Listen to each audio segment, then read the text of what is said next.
好，唔知大家知唔知咩叫做曼陀羅呢？曼陀羅其實佢係一個音譯嚟嘅，佢嘅意思即係壇城、壇場，又或者修行嘅道場嘅意思。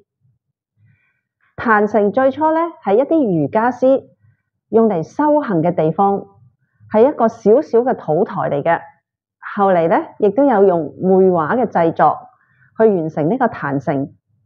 佢係一個佛教嘅藝術品。我哋今日同大家介紹嘅呢一個壇城呢，係一個非常特別嘅種類。佢係用諸尊嘅種子真言以及佛經裏邊嘅文字作為佢嘅繪畫主體嘅。佢就係法曼陀羅。佢通過圖案同埋色彩展現到佛教對宇宙同埋生命嘅看法。呢一幅壇城唐卡，佢有提升專注力嘅作用。通過觀察壇城唐卡，可以鍛煉人嘅專注力，使人更容易進入冥想狀態。同時，唐卡所表現出嚟嘅平和寧靜嘅氣氛，亦都有助於俾觀賞者緩解壓力、改善情緒。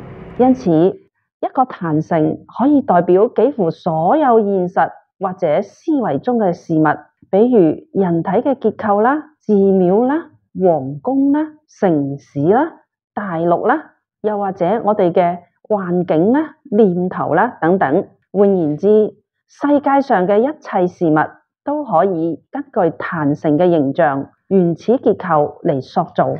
而家喺市面上有好多唔同種類嘅唐卡，有啲係用顏料畫嘅，而有一啲係用傳統嘅方法，用礦物磨成顏料，根據傳統嘅工序去做。一般如果有法師加持嘅唐卡，通常都會選用傳統工序，用礦石磨成粉做顏料畫嘅唐卡。而且唐卡通過法師嘅加持，佢嘅法力同埋佢嘅收藏價值係唔一樣嘅。就好似我哋兜率天宮慈心學院咁，我哋收藏嘅唐卡全部都經過北頂法王果索仁波切，佢親自灑淨加持過，甚至有啲唐卡背後亦都有法王嘅簽名，所以呢啲唐卡佢嘅收藏價值係非同一般嘅。